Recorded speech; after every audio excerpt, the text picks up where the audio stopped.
Ya, ini dalam rangka apa Bang pembagian sembako?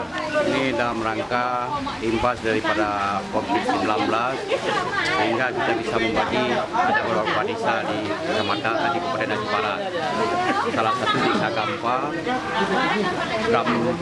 Panggung, desa Suapandan, desa Tawang Dubai, desa Ulang Ginjau. Ada 5 kecamatan yang kita bagikan hari ini. Itu berapa banyak sembako yang diberikan? Sembako yang kita berikan sekitar 250 paket semua. Siapa aja penerima?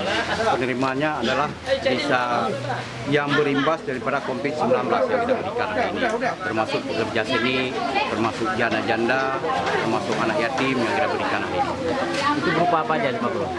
Ini sembako yang kita berikan beras 5 kilo, gula 1 kilo, minyak 1 kilo, telur 1 sangka, Indomie 5 bungkus yang kita berikan hari ini. Inilah kemampuan kita hari ini yang bisa kita berikan, saling membagi kepada teman-teman kita, saudara-saudara kita yang kena imbas COVID-19.